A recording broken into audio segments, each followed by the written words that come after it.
4 నుండి చదువుకుంటాం.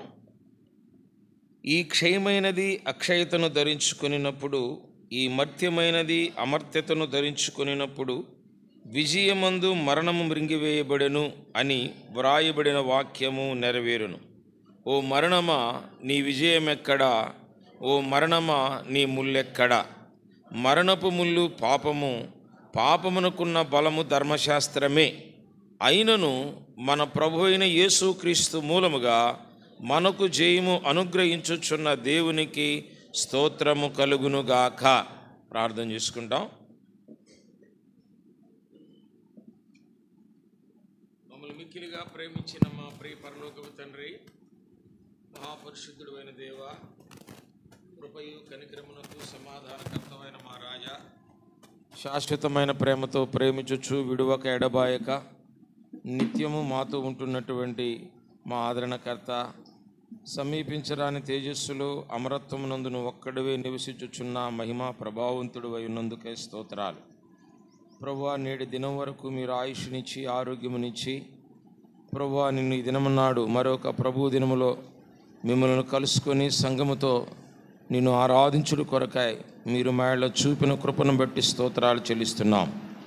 ప్రభు, ఇటు ఆరాధనలో మేమందరం పాలి భాగస్థులమై ప్రభువా నిన్ను ఆరాధించుట కొరకు పరలోకపు సింహాసనం నుండి నీ వాక్యమును మాకు బయలుపరచమని ప్రార్థన చేస్తున్నాను. విడిచి వచ్చినటువంటి సంఘమును, అక్కడ వాడబడుచున్న నీ దాసులను కూడా మీ పాత్రలుగా వాడుకుంటారండి. ప్రభువా నాయన, స్థానిక సంఘము ఇక్కడ నాకు ఇచ్చినటువంటి నీ దాసుడు జాన్ డేవిడ్ అన్న, మరి బాధ్యత గల సహోదరులతో కూడా కలిసి, విశ్వాసులతో కూడా కలిసి ఇక్కడ గడిపే సమయము దీవెనకరముగా చేయము. ప్రభువా, నా నోటికి మీరే బోరగా ఉండి మాట్లాడము. ప్రతి విధమైనటువంటి నీకు అవిధేయతో ఉన్నటువంటి ప్రతి విధమైనటువంటి దానిని మీరే క్షమించమని ప్రార్థన చేస్తూ వస్తుంటున్నాను. నువ్వు ఒక్కడవే గొప్ప దేవుడవు, రాజులకు రాజువి, ప్రభువులకు ప్రభు అయి ఉన్నావు కనుక తండ్రి, మా చింత కృప కలిగినటువంటి దేవుడు అయి ఉండి మమ్మలను సంరక్షించే దేవుడు అని ఎరిగి ప్రభువా నిన్ను స్తుతిస్తూ ఆరాధిస్తూ ఘనపరుస్తున్నాం. వాక్యము నీది, ప్రజలు నీ వారు, వినగలిగిన చెవి, గ్రహించగలిగిన మనసును మీరు ఇస్తూ రండి. మీకే అప్పజెప్పుకుంటున్నాను. ఈ యొక్క ప్రాంగణమంతా కూడా నీ ఆత్మ సంచారాన్ని కోరుకుంటున్నాం. నీ ఆధిపత్యము, నీ అధికారము, నీ శిరసత్వం కింద నడిపించబడలాగున సమస్త మహిమా ఘనతా ప్రభావం మీకే ఆరోపించుచు యేసుక్రీస్తు వారి పుణ్యనామం పేరిట స్తుతించి ప్రార్థించి అడిగి వేడుచున్నాము తండ్రి, ఆమెన్.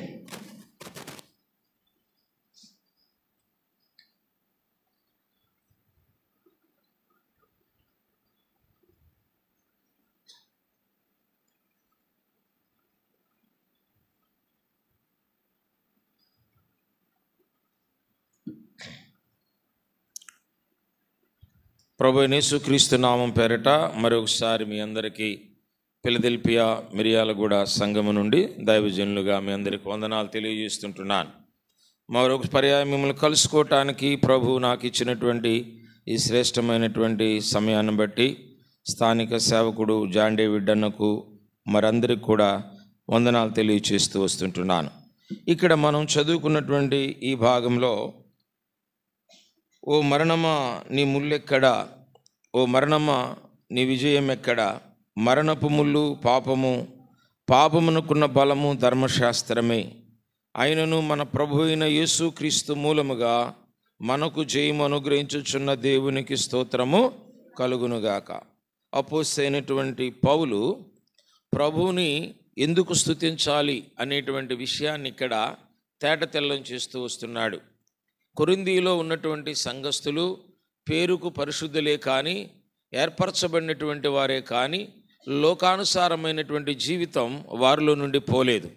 అందుకే ఈ కొరింథీయులకు రాసినటువంటి పత్రికలో 16 అధ్యాయాలలో ఒక్కొక్క విమర్శ వారిని గురించి వ్రాయటం జరుగుతూ వచ్చింది. కారణం ఏమిటంటే, వారిని సరిదిద్దటానికే కానీ, వారిని వేరే రకంగా అవమానపరచాలని, అవహేళన చేయాలని కాదు. ఒక విశ్వాసి యొక్క ఆత్మీయమైనటువంటి జీవితంలో మనకు కూడా అనేక పర్యాయములు వాక్యము చేత మనం గద్దించబడతాము. వాక్యం చేత పురుకొల్పబడటానికి గద్దించబడుతూ ఉంటాం. దానిని ఎవరైతే పాజిటివ్ మైండ్తో తీసుకుంటారో, అంగీకారయోగ్యంగా చేసుకుంటారో, వారి యొక్క ఆత్మ జీవితం ఎలా ఉంటుందంటే ఆత్మఫలముగా ఉంటుంది. గలతీయులకు రాసిన పత్రిక 5వ అధ్యాయంలో ఉంది కదా, ఆత్మఫలమేమనగా అంటే 9 తొనలు కలిగినటువంటి ఆ లక్షణాలు, ఆ 9 మెట్లు లేక 9 అనుభవాలు ఒక విశ్వాసి యొక్క జీవితంలో ప్రభావితం అవుతూ ఉంటాయి.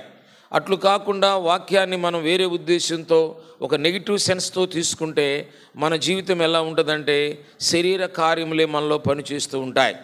రక్షించబడినటువంటి పేరుకు మాత్రమే ఉంటాం, కానీ ఏముంటాం, మనం మృతులుగానే ఉంటాం. బ్రతుకుచున్న నీకు పేరు ఉంది కానీ నువ్వు మృతుడవే. కనుక మనం మృతులుగా ఉండకూడదని ఈ వాక్యము అనేక పర్యాయములు మనకు తెలియచేస్తుంది. ఇక్కడ అంటున్నాడు, ఈ సందర్భంలో ప్రభువు మనకు జయమును అనుగ్రహించినాడు. యేసుక్రీస్తు మూలముగానే మనము జయము పొందినాం. దేని విషయంలో జయం పొందినాం? ధర్మశాస్త్రం నుండి మనము జయము పొందుతూ వచ్చినాం. పాపము నుండి మనం జయం పొందుతూ వచ్చినాం. అంటే ధర్మశాస్త్రానికి మూలం ఏమిటి? పాపమునకు ఉన్నటువంటి బలము ధర్మశాస్త్రం. అంటే ధర్మశాస్త్రంలో ఎలా ఉంటుంది? పాపమునకు ఎక్కువగా బలం ఉంటుంది. అంటే పాపం చేసిన వాడు కంటికి కన్ను పంటికి పన్నుగానే ఉంటుంది, వాడు శిక్ష అనుభవించవలసిందే. యేసు ప్రభు వారి దగ్గర అలా లేదండి. యేసు ప్రభు వారు పాపం చేసినటువంటి వారిని ప్రేమించాడు, పాపమును ద్వేషించినాడు. ఒక దినాన పట్టబడినటువంటి స్త్రీ, పాపముతో రెడ్ హ్యాండెడ్గా పట్టబడినటువంటి స్త్రీ వచ్చింది. అందరూ రాళ్ళు తీసుకుని కొట్టాలనుకున్నారు. అది ధర్మశాస్త్రం చెప్తుంది. అంటే ఇప్పుడు పాపం చేసినటువంటి వారికి శిక్ష ఖచ్చితంగా ఉండాలి, మరణమే. అయితే ఆ సందర్భంలో యేసుప్రభు వారు ఏమన్నాడు? అమ్మాయికి నువ్వు పాపము చేయకు. అంటే ఆ పాపం ఇక చేయకు అనేటువంటి దాంట్లో ఏం కనపడుతుంది మనకు? ఆయన యొక్క ప్రేమ కనపడుతుంది. ఆ పాపము చేయకు అనేటువంటి దానిలో పాపమును ద్వేషిస్తూ కనపడుతుంది, పాపమును అసహించుకున్నట్టు కనపడుతుంది. పాపమునకు వెళ్ళొద్దు అనేటువంటి ఒక హెచ్చరిక, ఒక బౌండరీ లైన్ మనకు ఏర్పాటు చేసినట్లుగా ఉంటుంది, ఒక డేంజర్ లైన్ అని మనకు తెలియచేయబడుతూ వచ్చింది.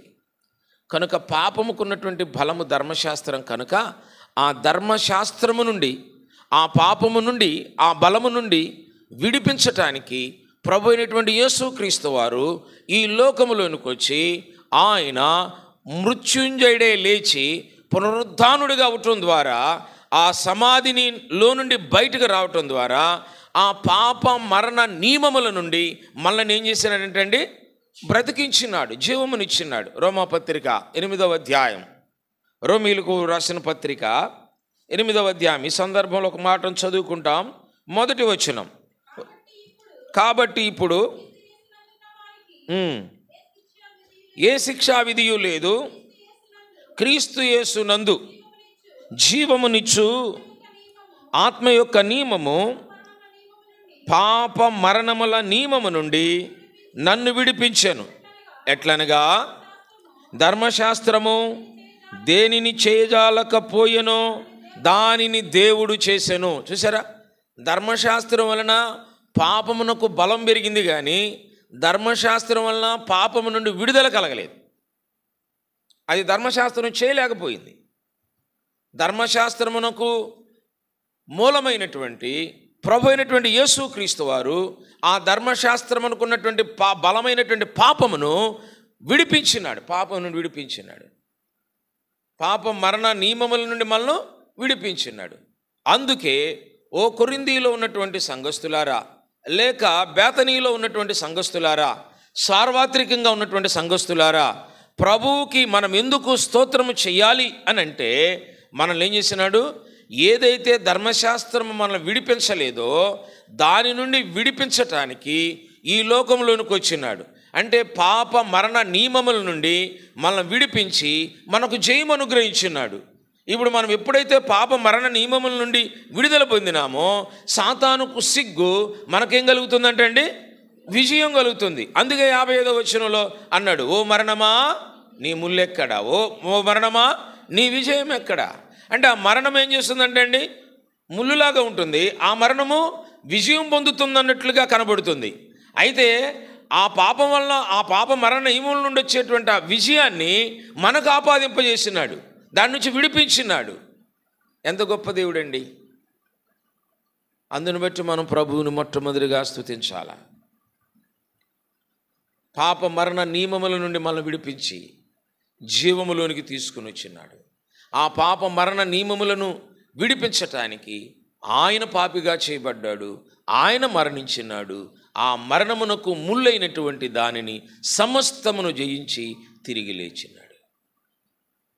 ఆ మాట సవాలుగా చెప్తున్నాడు పౌలు.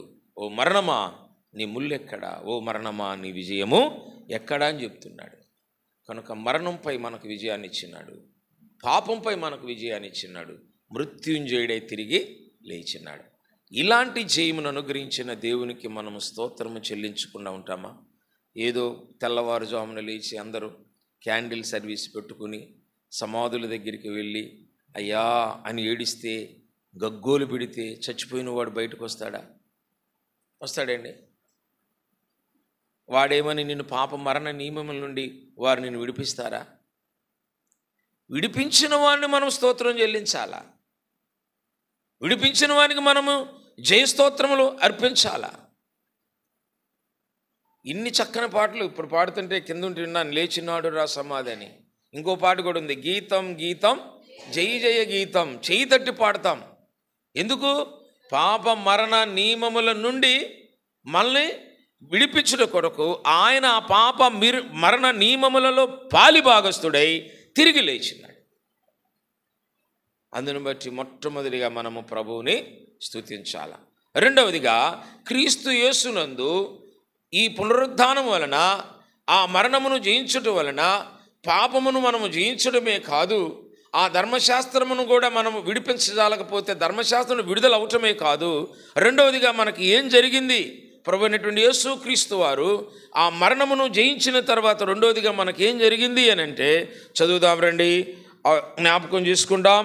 అపోస్తుల కార్యములు 13వ అధ్యాయము 39వ వచనం. అపోస్తుల కార్యములు 13వ అధ్యాయం 39వ వచనం. మీరు మోషే ధర్మశాస్త్రము వలన ఏ విషయములలో నీతిమంతులుగా తీర్చబడలేకపోతిరో ఆ విషయములన్నింటిలో ఈయన వలననే. ఎవరైనా ఈయనంటే ప్రభు అయిన యేసు క్రీస్తు వారు. ఈ ప్రభు అయినటువంటి యేసు క్రీస్తు వారు ఆ మరణమును జయించడం ద్వారా పాపము నుండి నువ్వు విడుదల చేయబట్టమే కాదు, ధర్మశాస్త్రం నుండి విడుదల నొందటమే కాదు, నీతిమంతుడుగా చేయబడుతూ వచ్చినావు. మనలో ఏ నీతి లేదు కదా, మనుష్యుడు నీతిమంతుడుగా లేడు. భూమి మీద ఒక్కడు కూడా నీతిమంతుడుగా లేడని పోయిన శుక్రవారం నాడు మనం చూస్తూ వచ్చినాం. రోమాపత్రిక 3వ అధ్యాయం 10వ వచనం నుండి ఇందు గూర్చి వ్రాయబడినది ఏమనగా, ఎందుకు ఆ మాట రాసినాడు? ఇందును గురించి అక్కడ ఎందుకు రాసినాడు? ఆ మాట ఎవరిని గురించి రాసినాడండి? బయట వాళ్ళ గురించి రాసినాడా? ఇందును గురించి అనే మాట ఎవరిని గురించి రాసినాడు? రోమాపత్రికలో 3వ అధ్యాయంలో యూదుల గురించి రాస్తూ వచ్చినాడు. యూదులకు ఒక అహంకారం ఉంది. సున్నతి పొందినాము గనక మేమే దానికి హక్కుదారులం అన్నట్లుగా మాట్లాడతారు. మాకే మెస్సయ్య హక్కుదారుడు అన్నట్లుగా మాట్లాడతారు. హృదయమందు సున్నతి చేయబడకుండా అక్షరానుసారమైనటువంటి సున్నతి వలన దేవునికి మహిమ కలగదయ్యా. హృదయమందు సున్నతి చేయబడాలి. ఎందుకు హృదయమందు సున్నతి చేయబడాలంటే అప్పుడు రాస్తాడు, నీతిమంతుడు లేడు, ఒక్కడును లేడని. మానవుని యొక్క స్థితిగతి మొత్తాన్ని కూడా అక్కడ తెలియచేస్తూ రాసినాడు అనమాట. ఈ స్థితిగతులు లేనటువంటి వాడు ఎవడైనా ఉన్నాడా భూమి మీద? ఇలాంటి స్వభావం లేనటువంటి వాడు ఎవడైనా ఉన్నాడా భూమి మీద? లేడు. నీతిమంతుడు లేడు, ఒక్కడు కూడా లేడు.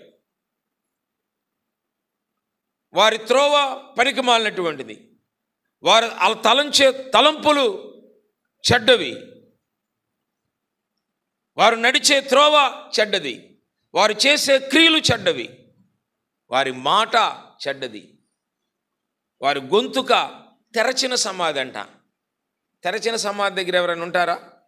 ఎవ్వరు ఉండలేరు. ఎందుకు అంటది యోహాను సువార్త 11వ అధ్యాయంలో. ఏమంటారు? అయ్యా లాజరు చనిపోయి 4 దినములైంది. ఏమొస్తుంది మరి అక్కడ 4 దినములైతే? వాసన కొడుతుంది, కంపు కొడుతుంది అయ్యా, దుర్గంధం, ఎవరు నిలవలేరు. ఇప్పుడు సమాధులు పోస్ట్ మార్టం చేసేటప్పుడు వెళ్తే రీపోస్ట్ మార్టం అంటారు. అప్పుడు వెళ్తే అక్కడ అర్థమవుతుంది మీకు అసలు ఎంత భయంకరమైనటువంటి వాసన వస్తుందో. మన గొంతుకు అలాంటిదంట, తెరచిన సమాధి అంట. అంటే మన మాట, మన నోటిలో ఉన్నటువంటి మాట చాలా భయంకరంగా మాట్లాడతామంట. ఈ నోటికి, ఈ మాటకు ఎన్ని భద్రత ఉందో తెలుసా? ఎన్ని భద్రతలున్నా ఆ మాట మాత్రం రాకుండా ఉండలేదంట. 32 ఏమున్నాయి? పళ్ళు కాదు, 32 బ్యారికేడ్స్ ఉన్నాయి అక్కడ. తలుపులు ఉన్నాయి, 32 తలుపులు ఉన్నాయి లోపల, అటు ఇటు రాకుండా.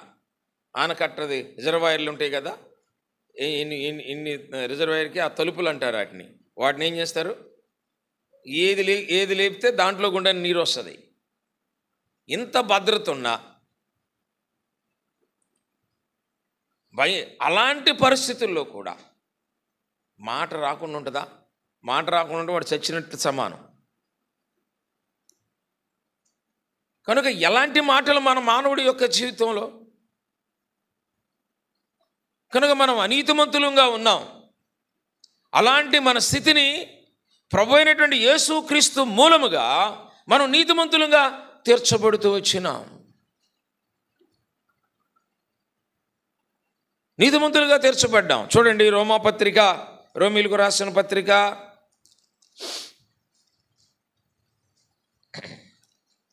10వ అధ్యాయము 9వ వచనం.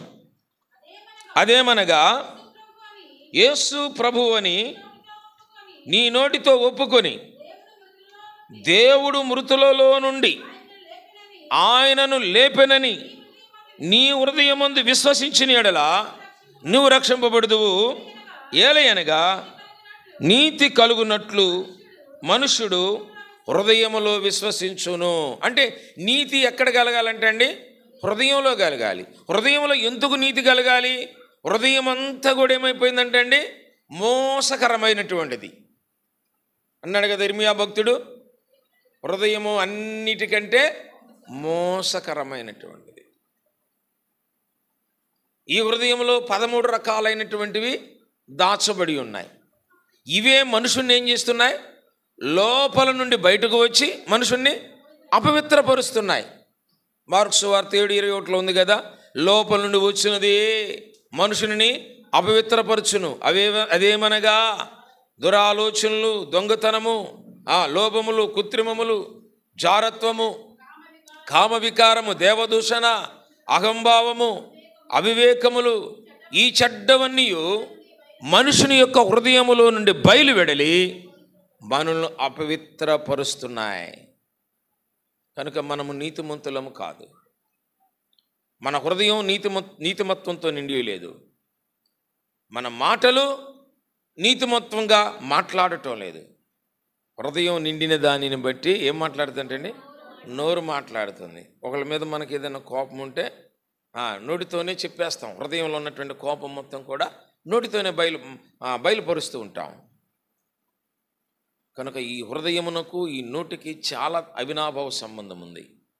ఇలాంటి నీతిమత్వం లేనటువంటి ఈ హృదయాన్ని, ఈ నోటిని ప్రభువు యేసుడు మృతులలో నుండి లేచుడు ద్వారా, మృతులలో నుండి లేచిన వాడని ఎవడైతే విశ్వసిస్తాడో వాడు హృదయంలో నీతి కలుగుతుందట.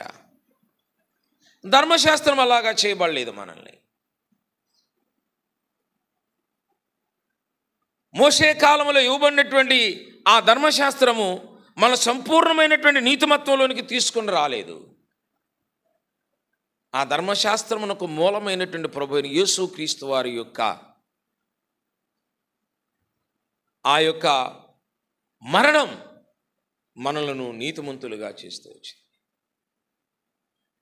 కనుక మరణము నుండి ఆయన లేచినటువంటి సజీవుడైనటువంటి క్రీస్తు ద్వారా పాపమునకు మనకు ఆ విడుదల కలుగుతూ వచ్చింది.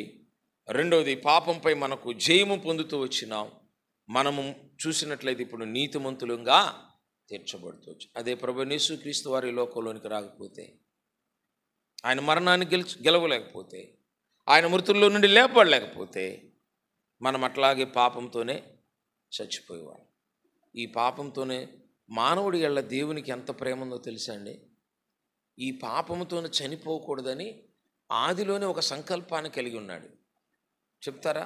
ఆదిలోనే, ఆది కాండంలోనే ఆ సంకల్పాన్ని కలిగి ఉన్నాడు. మానవుడు పాపంతో చచ్చిపోకూడదని. పాపం చేసినాడా మానవుడు ఏదైనా తోటలో? సిస్టర్స్, చేశాడా? మరి చేసినప్పుడు ఏమొచ్చింది? పాపమునకు ఏమొచ్చింది? పాపంకి ఏమొచ్చింది? పాపమునకు ఏమొచ్చింది? శిక్ష వచ్చింది. ఏం శిక్ష వచ్చింది? మరణం వచ్చిందా? పాపం చేశాడు, పాపమునకు ఏం శిక్ష వచ్చింది? మీకు కొద్దిగా అర్థం అవడానికి కొద్దిగా లోతుకి వెళ్తాను అంతే, మరలా వస్తా సబ్జెక్టులోకి. పాపము చేసినాడు, పాపం చేసినందుకు ఆయనకి ఏం ఫలితం వచ్చింది? రిజల్ట్ ఏంటి? What is the result of the sin? ఏదెనులో నుండి బయటికి తోలివేయబడ్డాడు. తర్వాత ఆ ఏదెను వనంలోనికి వెళ్లకుండా కెరూపులను, ఖడ్గజ్వాలలను అక్కడ పెట్టినాడు కదా. ఎందుకు ఖడ్గజ్వాలను పెట్టాడు? అక్క, ఎందుకంటే నువ్వు మళ్ళీ పాపంలోనే నిరంతరం చచ్చిపోకుండా ఉండటానికి ఆయన ప్రేమను అక్కడ కనపరిచినాడు. ఆ ఖడ్గజ్వాలు అక్కడ పెట్టకపోతే ఈ ఏదైనా తోటంతా ఆయనకి తెలుసు. మళ్ళీ దానిలోనూ ప్రవేశించి మళ్ళీ ఆ జీవవృక్ష, ఆ మంచి చెడులు ఇచ్చే వృక్ష ఫలాలను తింటే ఇక పాపంలోనే ఉంటాడు, దాని నుంచి తనకు విడుదల ఉండదు. అందుకని దానిలోని ప్రవేశించకుండా ఆయన ప్రేమను కనపరచడానికి ఖడ్గజ్వాలలు పెట్టి, ఎప్పుడైనా సరే నిన్ను ఈ పాపం నుండి నేను విడిపిస్తాను, ఈ పాపంలోనే చచ్చిపోవురా అని అప్పుడే ఒక జంతువును వధించి చర్మపు చొక్కాలను గుర్తించినాడు. అంటే విడుదలకు సాదృశ్యం రక్తం. పాపం నుండి విడుదల కలిగించేది రక్తం. ఇది ఆయన ప్రేమ. అర్థమైంది కదా? కనుక పాపము నుండి మనను, ఆ పాపంపై జయము పొందటానికి ప్రభువైన యేసుక్రీస్తు వారు ఈ లోకంలోనికి వచ్చి ఆయన మరణించి పాపంపై మనకు జయమునిచ్చినాడు. కనుక పునరుద్ధానుడైన తరువాత ప్రభువు మనకు చేసినటువంటి మేలు ఏమిటంటే, లేక ఆయన మరణించి తిరిగి లేచుల ద్వారా మనకు కలిగిన మేలు ఒకటి, పాపంపై మనము జయము పొందినాం, ధర్మశాస్త్రము నుండి విడుదల పొందినాం, నీతిమంతులముగా చేయబడుతూ వచ్చినాం. ఎఫెసీయులకు రాసిన పత్రిక 1వ అధ్యాయము 4-6 వచనాలు, 4 నుండి 6 వచనాలు. ఎట్లనగా తాను ఉచితముగా మనకు అనుగ్రహించిన తన చిత్త ప్రకారమైన దయా సంకల్పము చొప్పున యేసుక్రీస్తు ద్వారా. చాలండి, మనం ఏమైపోయినామంటే ఇప్పుడు కుమారులు. ఒకప్పుడు ఎవరు కుమారులు? ఎవరు కుమారులు? మనం చెప్పాలి, ఇది కూడా మీకు తెలుసు. యేసు ప్రభు వారు చెప్పినాడు, అపవాది కుమారులు. ఎందుకు అపవాది కుమారులు అయినాం? మన మూల పురుషుడు ఎవరు? మనకెవరు? ఆదాము. ఆదాము ఎవరు కుమారుడు చెప్తారా? దేవుని కుమారుడు. దేవుని కుమారుడు సాతాను కుమారుడుగా శరీర సంబంధి అయినాడు. ఆ శరీర సంబంధం అయినటువంటి ఆ అపవాది మూలమైంది కనుక అపవాది సంబంధులమని మన గురించి రాస్తున్నాడు యోహాను గారు. అక్కడ ఏమని రాస్తున్నాడు అంటే అండి, యేసుతో దగ్గరగా నడిచిన వాడు, యేసు రొమ్మును ఆనుకున్నటువంటి వాడు. ఏమంటున్నాడు? చదువుతారా మాట? యోహాను సువార్త 8వ అధ్యాయం 44వ వచనం.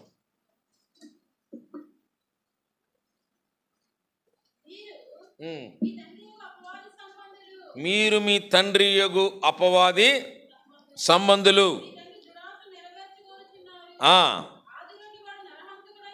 ఆది నుండి వాడు నరహంతకుడై ఉండి సత్యమందు నిలిచిన వాడు కాదు, వాడి యందు సత్యమే లేదు.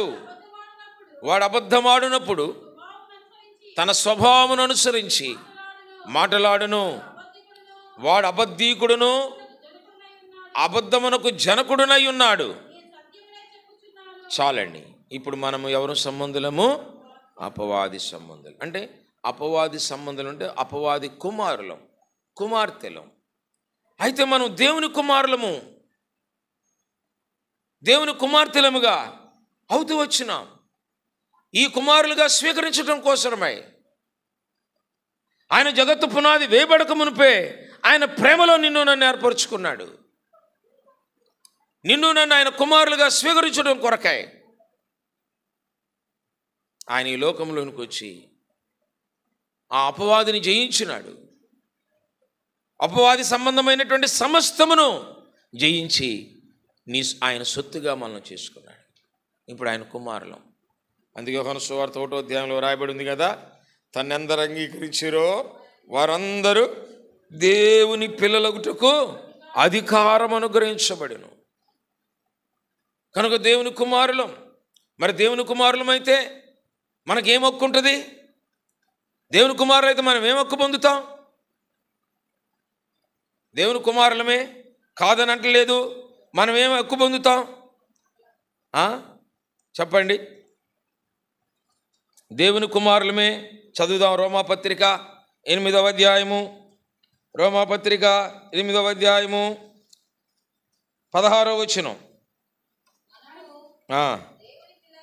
దేవుని పిల్లలమని ఆత్మ తానే మనము పిల్లలమైతే చదవండి, కంటిన్యూ. మనము పిల్లలమైతే వారసులం, అనగా దేవుని వారసులం, క్రీస్తుతో కూడా మహిమ పొందుటకు ఆయనతో శ్రమపడిన ఎడల. ఈ రెండిటిలో దేనికి ఇష్టపడతాడు మానవుడు? విశ్వాసి, రక్షించబడినటువంటి వారు. ఇక్కడ రెండు ఉన్నాయి. ఏమున్నాయి? పిల్లలము, దేవుని వారసులము, క్రీస్తుతోడి వారసులం. దేనికి ఇష్టపడతారు మీరు? దేనికి ఇష్టపడతారు? పైదానికైతే ఫస్ట్కి ఇష్టపడతామన్నా అంటాం కదా, దేవుని పిల్లలం, అంతవరకు దేవుని వారసులం అంటాం. కింద ఏమంటున్నాడు? మీరు ఆయనతో శ్రమపడిన ఎడల క్రీస్తుతోడి వారసులం. ఇది మాత్రం ఇష్టపడం కదా, శ్రమ పొందడానికి మాత్రం ఇష్టపడం. ప్రభు అంటున్నాడు ఎక్కడ, తన ఆత్మ ద్వారా అపోస్తలుడైనటువంటి పౌలు వ్రాస్తున్నటువంటి మాట ఏంటంటే, ప్రభు యొక్క పిల్లలమైనప్పుడు నువ్వు దేవుని వారసుడవు, అలాగే దేవుని శ్రమలలో కూడా పాలిభాగస్తుడు అవుతావు. క్రీస్తుతోటి అంటే ఆ సమాన హక్కుని దేవుడు నీకు ఇస్తున్నాడు. కనుక మనం ఎవరము అని అంటే ఆయన కుమారులు. ఆయన కుమారులం అవటానికి గల కారణం ఏంటంటే, ప్రభు అయినటువంటి యేసుక్రీస్తు వారు ఈ లోకములోనికి వచ్చి మరణించి తిరిగి లేచి అపవాదిని జయించడం ద్వారా ఆ అపవాది సంబంధులమైనటువంటి ఎవరైతే ఆయన అంగీకరిస్తారో, ఆయన వైపు తిరుగుతారో, వారు ఆయన పిల్లలుగా చేర్చుకుంటూ వచ్చినాడు. ఆయనే గనక ఆ మరణించి తిరిగి లేకపోతే ఈ అవకాశము, ఈ కృప, ఈ సహాయం మనకు కలిగేది కాదు. కనుక ఇప్పుడు మనము ఆయన మరణించి తిరిగి లేచుడు ద్వారా మనము ఆయన కుమారులముగా అవటానికి ఒక మార్గం సరళం చేయబడుతూ వచ్చింది. ఎవరైతే ఆ కుమారులం అయిపోతామో ఆ కుమారులు దేవుని యొక్క వారసులైపోతారు, ఆయనతోటి వారసులైపోతారు. ఎంత గొప్ప ఆధిక్యతను ఆ మరణమును జయించడం ద్వారా ఈ లోకంలో ఉన్నటువంటి ప్రతి మానవుడికు ఆ మార్గం సరళం చేయబడిందో చూడండి. ప్రతి ఒక్కడు ఆయన వారసత్వంలోనికి రావాలని ఆయన కోరుకున్నాడు. అందుకే లోకంలోనికి వచ్చినాడు. అందరి కొరకు ఆయన అనేకులకు ప్రతిగా విమోచన క్రయధనముగా తాను అర్పించుకున్నాడు, తన ప్రాణమును పెట్టుకున్నాడు. కనుక ఆ మరణమునే జయించకపోతే ఆయన కుమారత్వంలో నీకు పాలు లేదు. ఆయన మరణమే జయించకపోతే పాపంపై నీకు విజయము లేదు. ఆయన మరణమే జయించకపోతే నీవు నీతిమంతుడుగా చేయబడేటువంటి వాడవు కావు.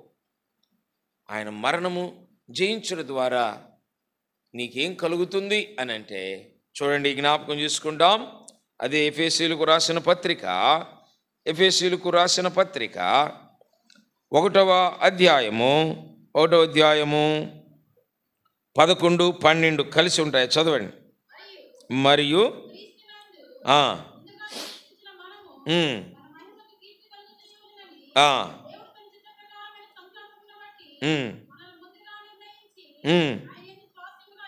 ఆయనందు స్వాస్థ్యముగా ఏర్పరచెను, సమస్త కార్యములను జరిగించుచున్నాడు. ఆ ప్రభువు వారు ఈ లోకంలోనికి వచ్చి ఆ మరణమును జయించడం ద్వారా ఆయనకై నిన్ను స్వాస్థ్యముగా ఏర్పరచుకొని నీ జీవితంలో, నా జీవితంలో ప్రతి కార్యమును ఆయన జరిగిస్తున్నాడంట.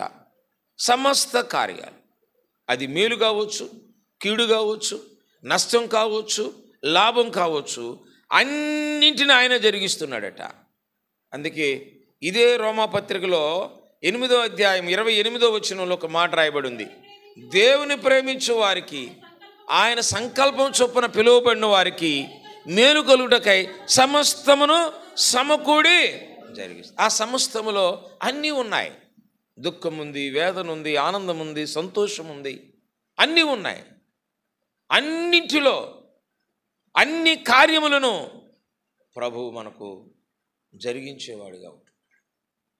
కనుక ఆ మరణించి తిరిగి లేచుట ద్వారా మన జీవితంలో ప్రతి సమస్త కార్యములన్నిటిని కూడా ఆయన చేస్తున్నాడు. అందుకే ఫిలిప్పీయులకు రాసిన పత్రిక 4వ అధ్యాయం 19వ వచనం అంటాడు, కాగా దేవుడు తన ఐశ్వర్యం చొప్పున క్రీస్తు యేసు మహిమలో మీ ప్రతి అవసరము, ఆ సమస్త కార్యాల్లో మన అవసరతలు కూడా ఉన్నాయి. మన ప్రతి అవసరత ఆయన ఎరుగుంటుండి దేవుడు.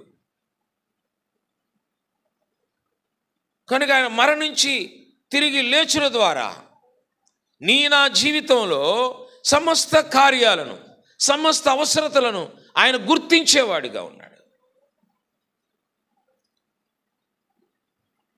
ఆయన మరణించి తిరిగి లేచుల ద్వారా యోహాను సువార్త 16వ అధ్యాయం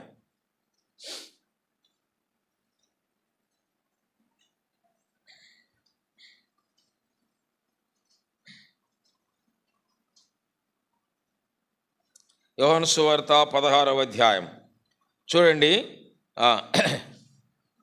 7వ వచనం మొట్టమొదటిగా చదవండి.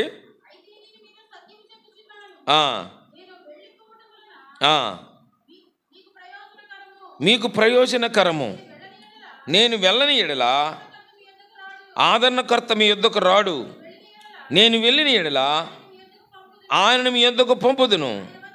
ఆయన వచ్చి 13వ వచనం చదవండి.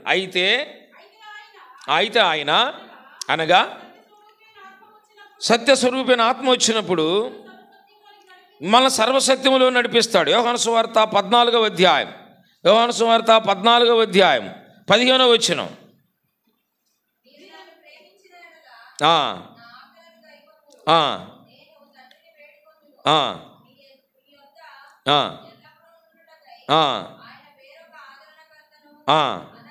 అనగా సత్యస్వరూపియగు ఆత్మను మీకు రోమాపత్రిక 8వ అధ్యాయం 24వ వచనం 22వ వచనం నుండి చదువుదాం. 26 చదవండి. 26 అటువలే ఆత్మయు మన బలహీనతను చూచి సహాయము చేయుచున్నాడు. ఏలయనగా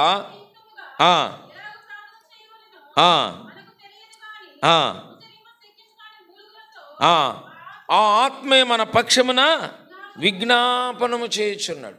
ఆయన మరణించి తిరిగి లేచుల ద్వారా ఆయన ఆత్మస్వరూపి అయి మన మధ్యలోనే ఉండి మన సత్యములో నడిపిస్తున్నాడు. మనం అడిగిన దాన్ని అనుగ్రహిస్తున్నాడు. మనం ఎలా అడగాలో కూడా నేర్పిస్తున్నాడు. ఆయనే గనక మరణించి తిరిగి లేకపోతే ఆ ఆత్మ మన మధ్యలో ఉండేటువంటిది కాదు. కనుక ఆయన మరణించి తిరిగి లేచుల ద్వారా మనకు కలిగినటువంటి మేలులు ఏమిటంటే పాపంపై జయం పొందాం. రెండవది నీతిమంతులముగా తీర్చబడ్డాం. మూడవది ఆయన కుమారులుగా స్వీకరించబడ్డాం. నాలుగవది ప్రతి సమస్త కార్యములన్నీ కూడా ఆయన ద్వారానే మనకు జరిగింపబడుచున్నాయి. ఐదవదిగా ఆయనే ఆత్మస్వరూపిగా ఉండి మనల్ని ఏం చేస్తున్నాడంటే అండి నడిపిస్తున్నాడు. మనం ఎలా ప్రార్థన చేయాలి, ఏ విధంగా అడగాలి, మనం ఎలా నడుచుకోవాలి, వీటన్నిటిని తెలియచేస్తున్నాడు. కనుక ఇట్టి మేలులన్నీ కూడా ప్రభు అయినటువంటి యేసుక్రీస్తు వారు పునరుద్ధానుడైన తరువాత లేక మరణము నుండి లేచిన తరువాత పాపంపై మనకు జయము, నీతిమంతులం, ఆయన కుమారులం, ఆయన ద్వారానే సమస్తమును జరిగించుకుంటున్నటువంటి వారము. ఆయన ఆత్మచేత నడిపించబడుతున్నాం. ఇటు మేలును తలపోసుకొని ఇవన్నీ కూడా నీకు నాకు అనుగ్రహించబడుతూ వచ్చినాయి. ఇవన్నీ మనం పొందుకోవటానికి ఆయన మనం గుర్తించినాం. అయ్యా, నువ్వు మరణమును తిరిగి లేచినటువంటి దేవుడవు, నా పాపముల కొరకాయ చనిపోయినటువంటి దేవుడవు. నేను పాపిని, నిలువెల్ల పాపిని. నన్నెత్త మొదలుకొని అరికాల వరకు కూడా కొంచెము కూడా నాకు స్వస్థత లేదు. నా పాప దోషములన్నీ కూడా భరించలేనటువంటివిగా ఉన్నాయి. నా పాపములు నేను తలపోసుకుంటున్నప్పుడు చాలా ఆయాసంగా కనబడుతున్నాయి. నా పాపమునకు వచ్చేటువంటి శిక్ష మరణమే. అయితే వీటన్నిటి నుండి విడిపించటానికి ఈ లోకంలోనికి నువ్వు వచ్చినావని నిన్ను అంగీకరించినాను, నీ యందు విశ్వాసం ఇచ్చినాను. అప్పుడే ఆ మరణమును జయించినటువంటి నీవు పాపమునిపై నాకు జయాన్ని ఇచ్చినావు, నన్ను నీతిమంతుడిగా చేసినావు, నన్ను నీ కుమారుడిగా స్వీకరించినావు, నా సమస్త విషయాల్ని నీవే జరిగించుచున్నావు. ఈ భూలోకంలో నేను ఏది నిన్ను అడిగి పొందుకోవాలో, నేను ఏ విధంగా నా విశ్వాస జీవిత యాత్రను కొనసాగించుకొని నడవలనో, నీ చిత్తమేంటో తెలుసుకొనవలనో ఆత్మస్వరూపిగా మా మధ్యలో సంచరించి మమ్మల్ని నడిపిస్తున్నావు దేవా. కనుక మరణము నుండి జయించినటువంటి నిన్ను ఎరుగుట ద్వారా నాకు కలిగిన ఈ మేలులన్నిటిని బట్టి ఈ ఉదయకాల సమయం మందు నా హృదయమారా నా ఆత్మతోనూ సత్యముతోనూ నిన్ను ఆరాధించి ఘనపరిచి కీర్తిస్తున్నాను ప్రభువా అని ప్రభువును మనం ఆరాధించే వారంగా ఉందుముగాక. ప్రభువట్టి ఆరాధనలో మనకు సహాయపడి నడిపించునుగాక.